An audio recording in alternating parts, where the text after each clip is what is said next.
Well, that comes under what I've written, VGQ. He gave his opinion about what I said. So now if the things that I have said on this program tonight, if they are invalid, maybe all of it is invalid, then that means that something else is valid. Now, what I would like to hear from anyone, either the gentleman who was talking, because this is not personal, it's business, say what is valid. What is the truth? Maybe there is no such thing as white supremacy. One of the first things that I did when I was first formulating my concept, I instituted the practice of throwing rocks at my own concept, trying to find something in it that was in error. And so I wound up writing a book which I think is not in error. So now anyone who points out an error, that's not an embarrassment to me. That helps me, because I said a while ago, I don't want to make any errors in my analysis. The things that I say are either true or false. There's no wiggle room there. I try to say it in such a manner that there's no such thing as in between. It's either cut and dried, true or false, and even the prescriptions, the things that I say that should be done, are things that either should be done or shouldn't be done.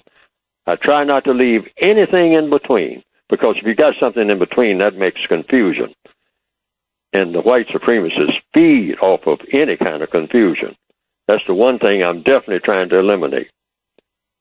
So it's either or.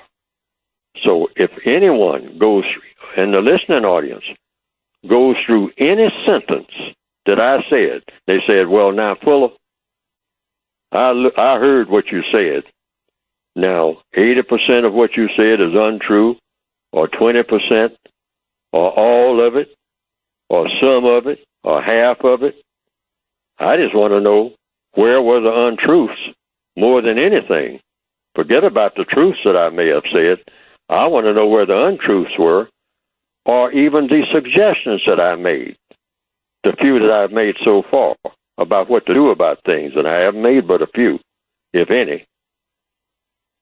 If you find any flaws in that, I want to know what they are more than anybody, because I want to correct every flaw in anything that I ever say, because we are all flawed. I admit to that. We are all flawed. Everybody on the planet, in my opinion. And in my opinion, that opinion could be incorrect. Maybe there are some people who have no flaws, but I know I'm not one of them. So I always want people to point out my flaws, because the good stuff will take care of itself.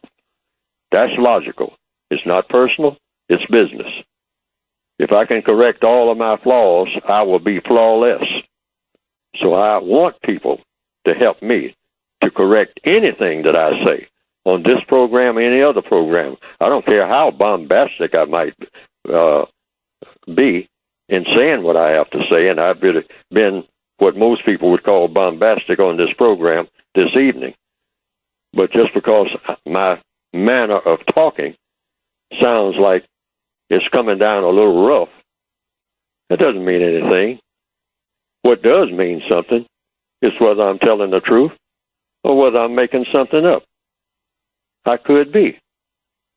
I could be a paid agent of the white supremacists, just trying to stir something up that's frankly not true, which will eventually help the white supremacists. People don't know who I am. So I say just look at it from a standpoint of what? What the Creator gave each one of us, most of us, the ability to use logic, the ability to find truth and tell the difference between what is true and what is false, and then use truth in a manner that will produce the most constructive results. But you can't use it if you don't know what it is.